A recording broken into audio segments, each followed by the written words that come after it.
پچھلی 2 آیات میں اللہ تبارک و تعالیٰ کے مخصوص کام ذکر کر کے توحید کو ثابت کیا گیا تھا، اور اس وقت جو آیتیں پڑھی گئی ہیں 23 اور 24ویں آیت،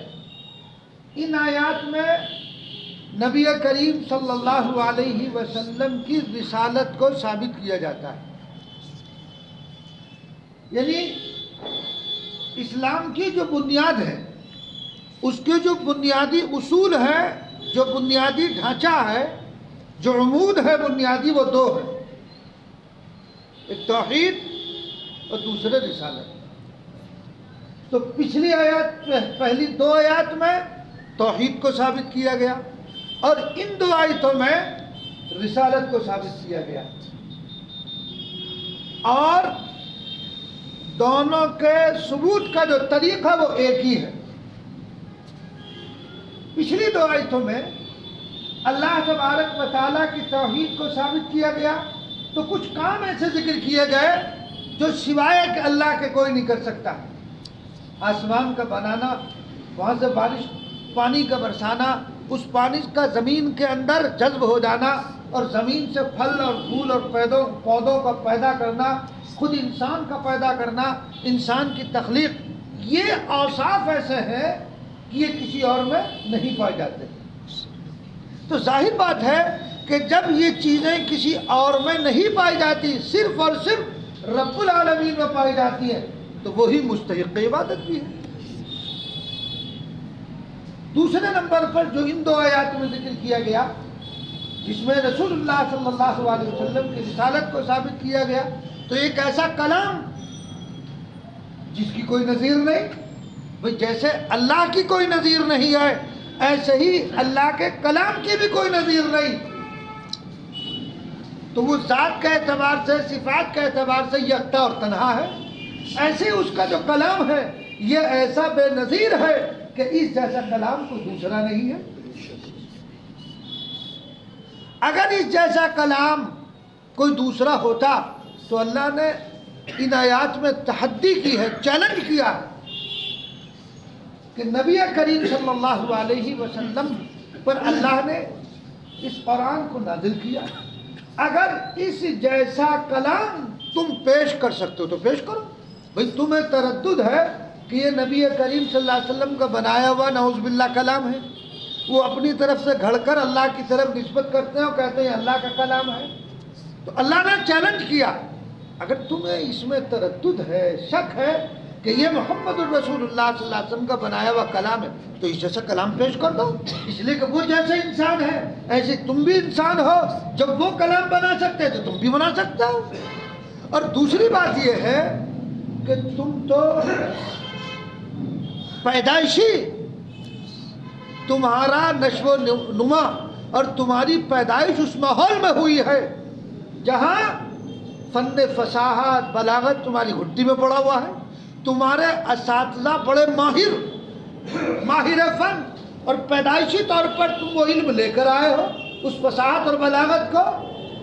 اور رسول اللہ صلی اللہ علیہ وسلم آپ کا دنیا میں کوئی استاد نہیں،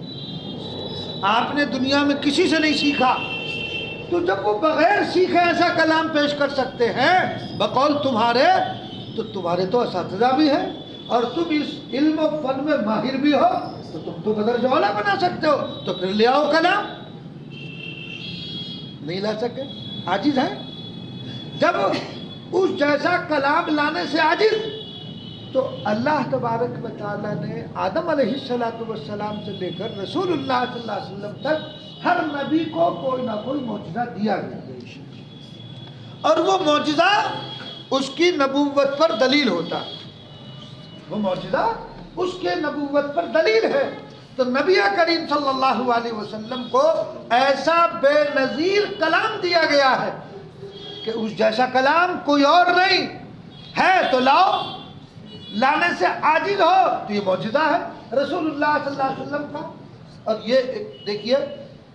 نبی کریم صلی اللہ علیہ وسلم کو اللہ تبارک و تعالیٰ نے بے شمار معجزات عنایت فرمائے، لیکن آپ کا جو سب سے بڑا علمی معجزہ ہے وہ قرآن ہے۔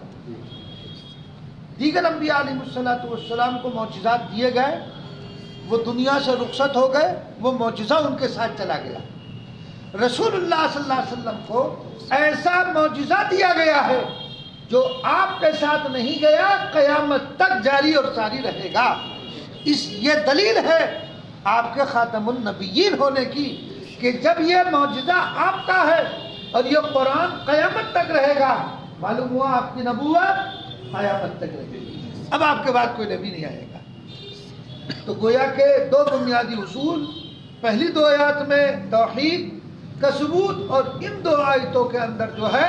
اللہ تبارک و تعالیٰ نے نبی کریم صلی اللہ علیہ وسلم کی رسالت کو ثابت کیا۔ چنانچہ فرمایا، چیلنج کیا گیا، یعنی اگر تمہیں شک ہے، قرآن جب نازل ہو رہا ہے تو کفار مکہ جو ہے وہ تردد میں ہے کہ یہ کلام اللہ کا ہے، یہ اپنی طرف سے پیش کر کے اپنی طرف سے گھڑ کر نعوذ باللہ لکھ کر ہمارے سامنے پیش کر رہے ہیں، نسبت اللہ کی طرف کر رہے ہیں۔ تو اللہ نے چیلنج کیا ہے، وَإِن كُنتُمْ فِي رَيْبٍ مِّمَّا نَزَّلْنَا عَلَىٰ عَبْدِنَا فَأْتُوا بِسُورَةٍ مِّن مِّثْلِهِ، اگر تم کچھ خلجان میں ہو، اگر تمہیں کچھ شک ہے، تمہیں ریب ہے اس کتاب کی نسبت جو ہم نے نازل فرمائی اپنے بندے خاص پر، یعنی نبی کریم صلی اللہ علیہ وسلم پر، فَأْتُوا بِسُورَةٍ مِّن مِّثْلِهِ، اگر تمہیں اس کے کلام الہی ہونے میں کوئی شک ہے، کوئی تردد ہے، تو اللہ نے فرمایا فَأْتُوا بِسُورَةٍ مِّن مِّثْلِهِ، تو لے آؤ اس جیسی کوئی صورت۔ دیکھو یہاں پر ایک خاص نقطے کی بات،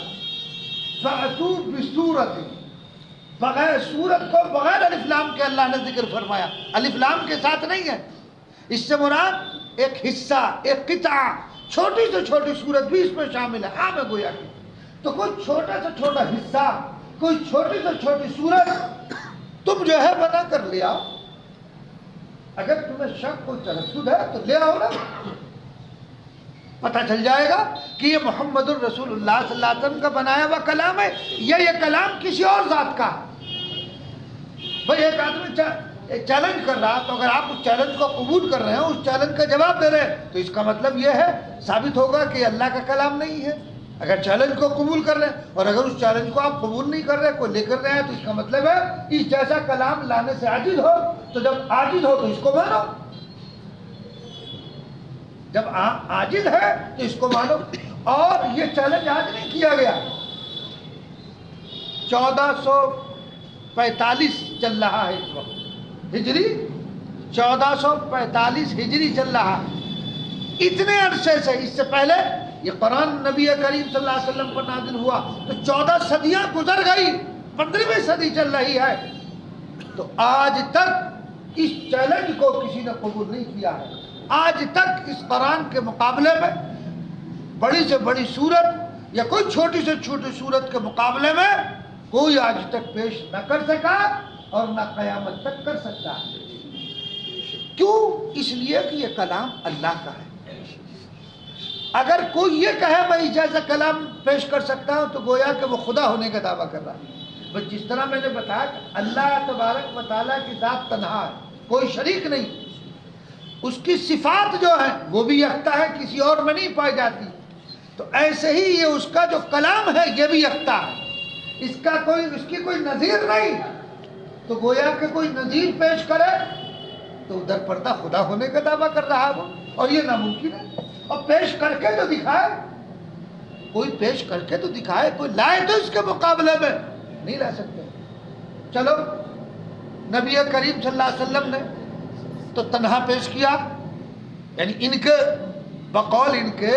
کہ یہ حضور نے بنایا ہے، اب ان کا گھڑا ہوا کلام ہے نعوذ باللہ، تو یہ حضور نے پیش کیا، تو چلو تم اس کے مقابلے میں لے آؤ۔ اور اللہ فرما رہے ہیں ایسا کرو، تنہا نہیں، اس قرآن کے مقابلے میں کوئی قرآن، کوئی چھوٹی سی صورت بنانے کے لیے، پیش کرنے کے لیے مقابلے میں تم کوئی عالمی کانفرنس بلا لو، سب مل کے بیٹھ جاؤ، تنہا نہیں، تم سب جوڑ کے بیٹھ جاؤ، یا وہ معبود جن کو تم مانتے ہو، جن کے سامنے تم ڈنڈوت کرتے ہو، جن کو تم خدا مانتے ہو، ہے نا، ان کو بھی بلا لو۔ تمہارا عقیدہ یہ ہے کہ قیامت میں ہمارے ہمارے لیے گواہی دیں گے اور ہمیں جو ہے اللہ کے عذاب سے بچا لیں گے، تو اللہ فرما رہے تم ان کو بھی بلا لو، تم تنہا نہیں۔ وَادْعُوا شُهَدَاءَكُمْ،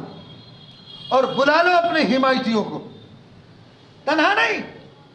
جتنے تمہارے حمایتی ہیں، جتنے تمہارے چہرے سے بیٹھے ہیں، سب کو بلا لو، سر جوڑ کر بیٹھ جاؤ، کانفرنس کر لو، اور قرآن کے مقابلے میں، قرآن کی ایک آیت کے مقابلے میں کوئی ایک آیت پیش کر کے دکھا دو۔ تو وَادْعُوا شُهَدَاءَكُمْ، بلا لو اپنے حمایتیوں کو، من دون اللہ، اللہ کے علاوہ، ان کنتم صادقین، اگر تم سچے ہو، اپنے دعوے میں سچے ہو نا کہ کلام اللہ کا نہیں، یہ تو محمد رسول اللہ صلی اللہ علیہ وسلم کا بنایا ہوا کلام ہے، تو اگر تم اپنے دعوے میں سچے ہو تو پھر لاؤ نا۔ اگر تم نہیں لا سکے اس کا مطلب جھوٹا ہو، جب تم جھوٹا ہو تو سچے کلام کو مانو۔ ادھر تو کلام کو ماننے کے لیے بھی تیار نہیں، اور ادھر اپنے جھوٹے ہونے کا جو دعویٰ تمہارا جھوٹ ثابت ہو چکا، اس لیے کہ تم کلام نہیں لا سکے، تو گویا کہ تمہارا جھوٹ ثابت ہو گیا۔ جب جھوٹ ثابت ہو گیا تو سچ کو مانو، لیکن اس کو ماننے کے لیے بھی تیار نہیں، ہٹ درم ہے، یہ ہٹ درم ہے، اور اللہ نے خود بیان فرما دیا یہ ایسا نہیں کر سکتے، ہرگز نہیں کر سکتے۔ ان کے اندر اتنا دمخم نہیں ہے کہ یہ قرآن کے مقابلے میں، قرآن کی کوئی چھوٹی سے چھوٹی سورت کے مقابلے میں کوئی سورت لے آئے، ہرگز نہیں لا سکتے، اللہ نے بیان فرما دیا۔ اور ظاہر بات ہے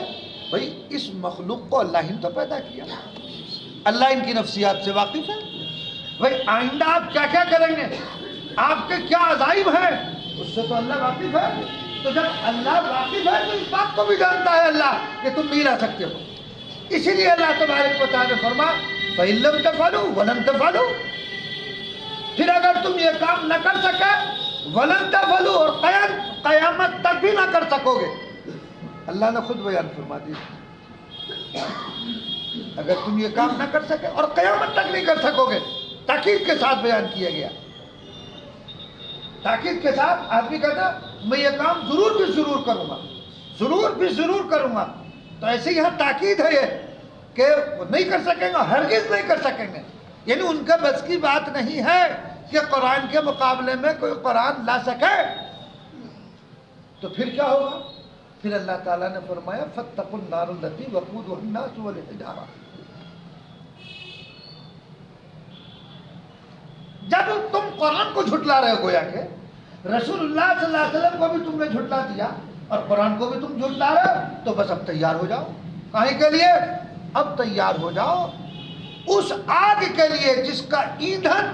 انسان اور پتھر ہو گئے، یعنی جہنم کے لیے پھر اپنے آپ کو تیار کرو،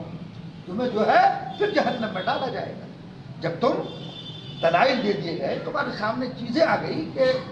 آسمان کو بنانے والا، زمین کو بنانے والا، تمہیں پیدا کرنے والا، آسمان اور زمین کے درمیان میں جتنی اشیاء ہیں ان تمام کا پیدا کرنے والا جب خالق اور مالک ہے تو عبادت کا مستحق بھی وہی ہے، اور اسی نے وہ کلام نازل کیا ہے، تو لائق اتباع بھی اسی کا کلام ہے۔ جب تم اسی کو نہیں مان رہے تو ظاہر بات ہے کہ اس کی سزا تو ملے گی۔ بھئی یہ تو دنیاوی قانون بھی ہے کہ اگر حکومت کا بنایا ہوا کوئی قانون آپ کی عقل میں آئے یا نہ آئے، اگر حکومت کا بنایا ہوا قانون کو انسان اس کو نہیں مانتا تو مجرم کہلاتا ہے، تو جب اللہ کا جو بنایا ہوا قانون ہے اس کی خلاف ورزی کرے گا تو وہ عند اللہ مجرم نہیں ہوگا۔ جب انسان کے بنائے ہوئے قانون کو کی خلاف ورزی انسان کر رہا تو وہ مجرم ہے، تو اللہ کا بنایا ہوا قانون کی خلاف ورزی کرے گا تو وہ مجرم کیوں نہیں ہوگا؟ جبکہ سب کچھ اسی نے بنایا، تمہارا وجود بھی جو ہے اسی کی مرہون منت ہے، تمہارا یہ جو وجود ہے یہ وجود بھی تو اسی نے تمہیں دیا ہے، تو لہذا جب تم انکار کرو گے تو اس انکار کی وجہ سے تمہیں مجرم ٹھہرایا جائے گا، اور مجرم کی سزا مختلف ہوتی ہے۔ دنیا میں بھی آپ دیکھیے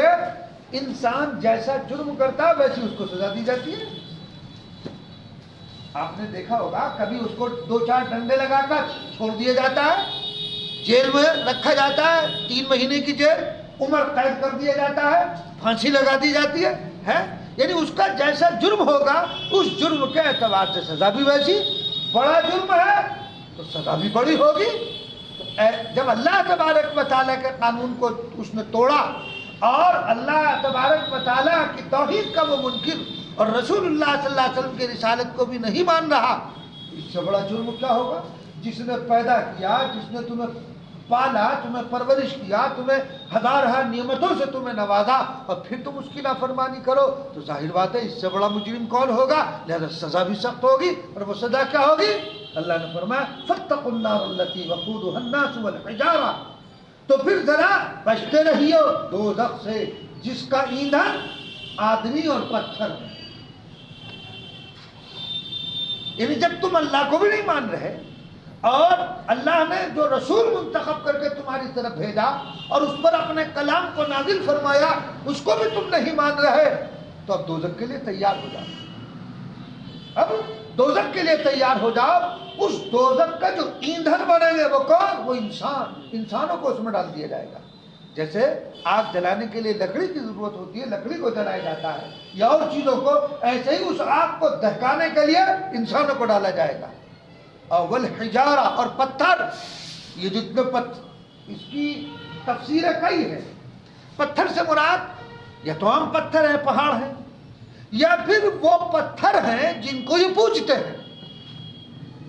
پتھر سے مراد وہ پتھر ہیں جن کو یہ پوجتے ہیں، جن کو اپنا معبود بناتے ہیں۔ اللہ تبارک و تعالیٰ ان کی آنکھوں کے سامنے ان کو جہنم میں ڈال دیں گے کہ جن پر تمہیں تکیہ تھا، جن کو تم سمجھ رہے تھے کہ یہ ہماری گواہی دیں گے اور ہمیں اللہ کے عذاب سے بچا لیں گے اور ہم جہنم کی آگ میں نہیں جل سکیں گے، یہ ہمیں بچا لیں گے، اللہ ان کے سامنے ان کو ڈال دیں گے۔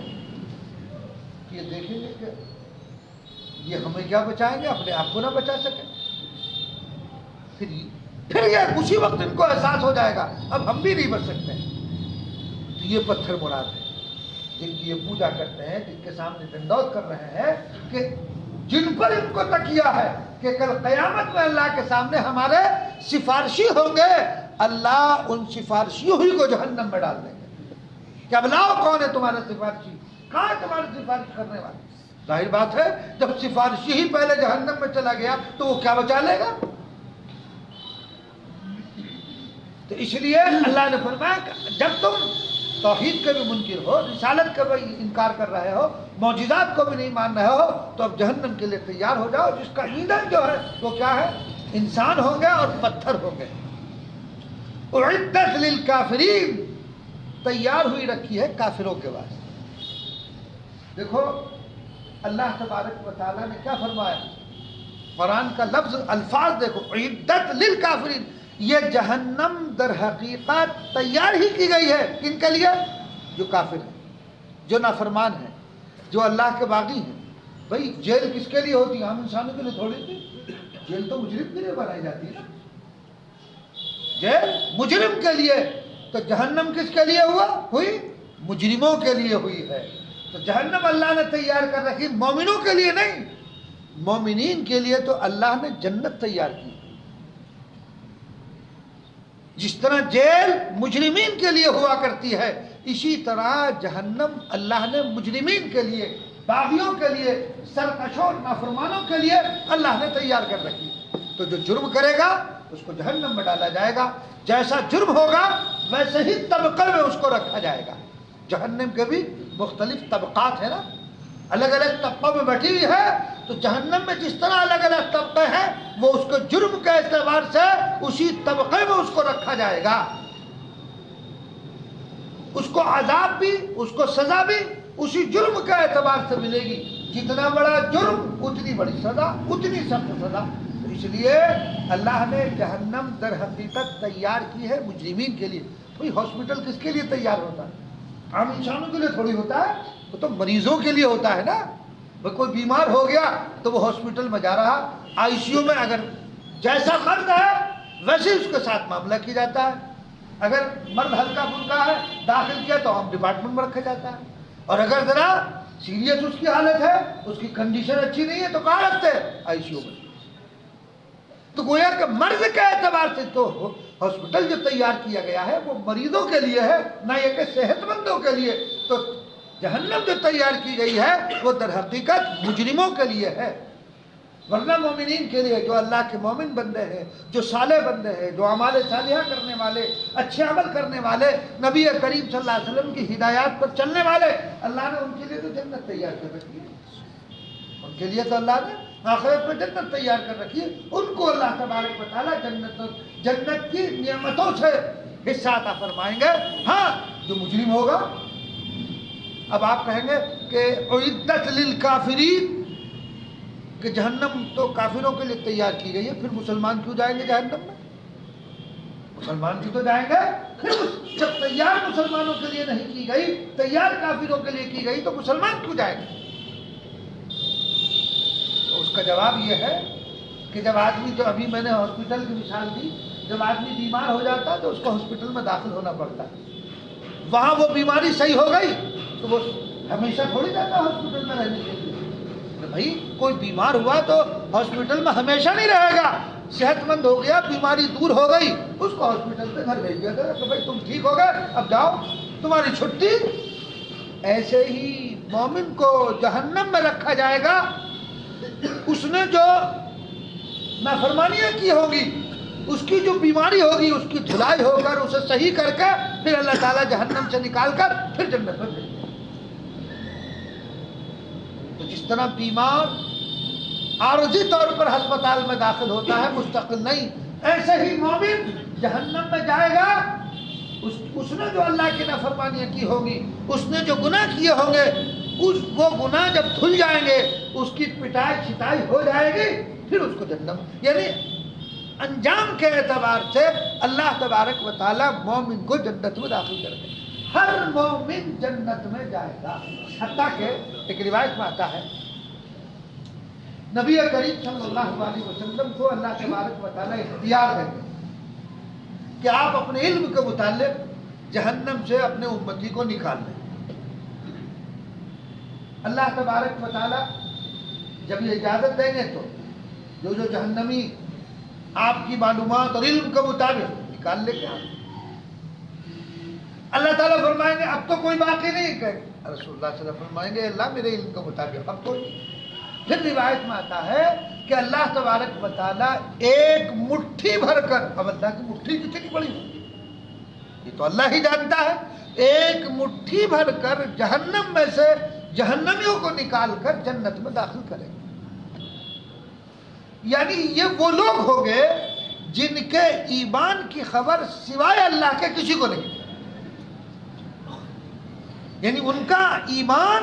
صرف اللہ پر جو ہے وہ ظاہر تھا، باقی کسی اور کو پتہ نہیں تھا کہ یہ مسلمان ہے، اللہ سے تبارک و تعالیٰ صرف جانتا تھا۔ تو ایسے لوگوں کو نکال کر اللہ جہنم سے جنت میں داخل کرتا ہے۔ آپ دیکھیے جس کے دل میں ایمان ہوگا ادنا درجے کا بھی، آخر کار نتیجے کے اعتبار سے اللہ تبارک و تعالیٰ اس کو جہنم سے نکال کر تو جنت میں داخل فرما دے۔ تو اللہ تبارک و تعالیٰ کی اس سے رحیمی اور کریمی معلوم ہوتی ہے کہ اللہ کتنا مہربان ہے کہ بدی کرنے کے باوجود، اللہ کی نافرمانی کرنے کے باوجود تمہیں پھر جنت کے اندر داخل کرے گا۔ ورنہ دنیا میں اگر کوئی بڑا مجرم ہوتا ہے اور وہ جرم بار بار کیا جائے تو اس کو جیل میں چھڑا دیا جاتا ہے، لیکن اللہ تبارک و تعالیٰ کی رحیمی اور کریمی دیکھیے کہ تمہیں ہمیشہ جہنم کے اندر نہیں رکھیں گے، بلکہ ایک مدت متعینہ جو اللہ کا علم ہے وہ رکھ کر اور پھر اللہ تبارک و تعالیٰ انجام کے اعتبار سے جنت میں داخل فرما دیں گے۔ اور خداوند قدوس تو بڑا رحیم اور کریم ہے، وہ چاہے تو ہمارا حساب و کتاب ہی نہ لے، بغیر حساب کتاب کے داخل کر دے۔ اس سے کون پوچھنے والا ہے؟ اس سے تو کوئی پوچھنے والا نہیں ہے، وہ حساب لینے والا ہے، اس سے کوئی حساب لینے والا نہیں ہے۔ اس سے حساب کوئی نہیں لے سکتا، وہ حساب لے سکتا۔ تو اللہ تبارک و تعالیٰ چاہے، اس کی غفور الرحیمی ہے کہ وہ سب دریا رحمت جوش میں آئے تو سب کو جو ہے معاف کر دے، لیکن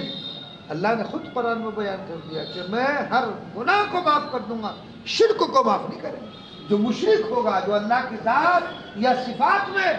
شریک ٹھہرا رہا ہے، اس کو معاف نہیں کیا جائے گا، باقی کو اللہ تعالیٰ معاف فرما دے گا۔ تو بہرحال یہ اللہ تبارک و تعالیٰ کی رحیمی اور کریمی ہے کہ کیسا ہی بندہ ہو، خدا بند قدوس اس کو معاف فرما دے گا۔ روایت میں ایک واقعہ آتا ہے، دو آدمیوں کو جہنم سے نکالا جائے گا،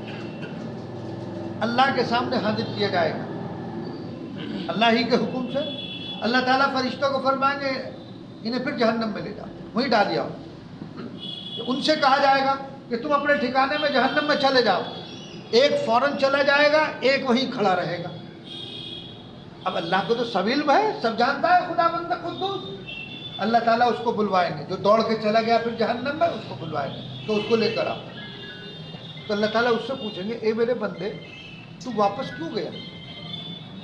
تو وہ کہے گا اے اللہ آپ نے بلایا تھا حاضر ہو گیا، اب آپ ہی کا حکم واپس جانے کا تھا تو واپس چلا گیا میں۔ اللہ تعالیٰ فرمائیں گے فرشتوں سے یہ فرشتوں میرے اس بندے کو جنت میں داخل کر دو، اس لیے کہ میرے حکم سے نکلا اور میرے حکم سے جا رہا تو گویا کہ میرا حکم مان رہا تو اس لیے جنت میں داخل کر دو۔ اور اللہ تعالیٰ دوسرے سے پوچھیں گے اے میرے بندے تو کیوں کھڑا رہا؟ حالانکہ اللہ کو تو سب معلوم ہے لیکن پوچھ رہے ہیں، اللہ تبارک و تعالیٰ پوچھ رہے ہیں میرے بندے تو کیوں کھڑا رہا؟ تو وہ کہے گا کہ اللہ جب آپ نے جہنم سے نکالا تو میں نے یہ سوچا کہ اب تو اللہ تعالیٰ جہنم سے نکال رہے ہیں تب تو جنت ہی میں داخل کریں گے، تو میں یہ کھڑا ہوا سوچتا رہا کہ اللہ تبارک و تعالیٰ نے مجھے نکالا جہنم سے تو میری یہ سوچ صحیح ہے کہ غلط ہے؟ اللہ کی ذات تو بڑی قریب ہے، نکالا تو میری سوچ یہ ہے کہ اللہ کی ذات بڑی قریب ہے، اب مجھے جہنم سے نکال کر جنت ہی میں ڈالیں گے۔ تو اللہ تعالیٰ فرمائیں گے فرشتوں سے کہ اے فرشتوں اس نے میرے متعلق اچھا گمان کیا، چلو اس کو بھی جنت میں داخل کر۔ اس کی ذات تو اچھی غریبی اور قریبی کی ذات ہے۔ تو بہرحال در حقیقت جہنم جو تیار کی گئی ہے وہ کافرین کے لیے ہے، مومنین کے لیے نہیں۔ مومن کے لیے اگر ہے بھی تو عارضی اور وقتی طور پر اس کی دھلائی اڑائی ہو کر کے اور پھر اس کو جیسا کپڑا جب گندا ہو جاتا ہے تو ڈرائی کلین میں دیتے ہیں، دھوبی کو دیتے ہیں، یا مشین میں دھو کر کے وہ صاف ستھرا ہو جاتا ہے پھر آدمی اپنے بدن پر ڈالتا ہے نا، ایسے ہی اللہ تبارک و تعالیٰ اگر اس مومن سے گناہ ہوا ہوگا تو اللہ تبارک و تعالیٰ اس کی دھلائی کر کے جہنم میں کہ یہ گناہوں سے پاک صاف ہو جائے اور پاک صاف کر کے پھر اس کو جنت کے اندر داخل فرما دیں گے۔ اللہ تبارک و تعالیٰ جہنم سے ہم سب کی حفاظت فرما اور ہمیں بلا حساب و کتاب جنت الفردوس میں داخل فرما۔ یہاں تک تو یہ جو آیات تھی یعنی عدت للکافرین، در حقیقت میں نے بتایا کہ جہنم جو ہے وہ تیار کی گئی ہے خاص طور پر کافروں کے لیے کی گئی، البتہ گناہ گاروں کے لیے جو ان کا میل کچیل ہوگا، جو ان کی گندگی ہوگی اس کو صاف کر کے اللہ تبارک و تعالیٰ عارضی طور پر وہاں داخل کریں گے، اس میں جو نجاستیں اور گندگیاں لگی ہوگی اس کو پھر صاف کر کے جہنم سے نکال کر جنت میں اللہ تبارک و تعالیٰ داخل کر دیں گے۔ تو الحاصل ان آیات میں منکرین قرآن کے لیے وعید مذکور تھی، آگے جو اس کو تسلیم کرنے والے ہیں قرآن کو اور رسالت کو ماننے والے ہیں اب ان کے لیے بشارت ہے اور خوشخبری ہے، وہ انشاءاللہ آئیں گے۔ اللہم صلی علی سیدنا و نبینا و مولانا محمد عبدہ و رسولہ ربنا ظلمنا انفسنا وان لم تغفر لنا وترحمنا لنکونن من الخاسرین۔ اے اللہ ہمارے گناہوں کو معاف فرما، خطاؤں کو درگزر فرما، ہم سب پر رحم اور کرم اور عافیت کا معاملہ فرما۔ اے اللہ جو بھی گناہ ہم سے ہوا اس کو معاف فرما۔ الہ العالمین آپ بڑے کریم اور رحیم ہیں، اے اللہ جتنے گناہ ہم سے اب تک ہوئے ان تمام کو معاف فرما دیجیے، آپ ہی ہمارے گناہوں کو معاف کرنے والے۔ اے الہ العالمین اس وقت معاشرے میں جو برائیاں پھیلی ہوئی ہیں خدا بند قدوس ہمیں ان سے بچنے کی توفیق عنایت فرما۔ اے اللہ ہماری نسل نو جوانوں کو اے اللہ تو دین پر لگا دے، دین پر جما دے، مسجدوں میں آنے والا بنا دے، نمازوں کا پابند بنا دے، دین کا پابند بنا دے، دین پر چلنا آسان فرما دے۔ اے اللہ اس وقت پوری دنیا کے حالات اے اللہ پوری دنیا میں اتھل پتل ہے، خدا بند قدوس امن و امان کا معاملہ فرما۔ اے اللہ مسلمانوں کی نصرت و حمایت اور مدد فرما، مسلمان جہاں جہاں بھی پریشان حال ہے خدا بند قدوس ان کی مدد فرما۔ کتنے مسلمان ہیں اے اللہ ان کے گھروں کو اڑا دیا گیا، اے اللہ بے چھتے ہیں، کتنے شہید ہو چکے ہیں، کتنی ہماری مائیں اور بہنیں اور چھوٹے چھوٹے بچے خدا بند قدوس شہید ہو چکے ہیں۔ اے اللہ بے یار و مددگار نہ چھوڑ، اے اللہ تو ان کی مدد فرما، ان کی نصرت اور حمایت فرما، غیب سے ان کی اعانت فرما اور ان کو دین پر مستقیم فرما، دین پر ان کو جما دے۔ دشمن کو اے اللہ دشمن کو شکست فرما دے، اے اللہ دشمن کو زیر فرما دے، الہ العالمین تو اپنی رضا ہم سب کو عطا فرما، اے اللہ جو بیمار ہیں ان کو شفا عطا فرما، اے اللہ جو دنیا سے جا چکے ان کی قبروں کو نور سے منور فرما اور بہترین بدلہ ان کو عطا فرما، اے اللہ یہاں پر جتنے حاضرین ہیں ان کے دلوں میں بھی جو جائز مقاصد ہے آپ علیم اور خبیر ہیں، ہر ایک کے جائز مقصد میں کامیابی عطا فرما، اے اللہ ہر ایک کے جائز مقصد میں کامیابی عطا فرما، اپنی رضا عطا فرما اور اپنی محبت عطا فرما، اور ان دعاؤں کو محض اپنے فضل و کرم سے قبول فرما، وصلی اللہ تعالی علی خیر خلق محمد وعلی آلہ اصحابہ اجمعین برحمتک یا ارحم الراحمین۔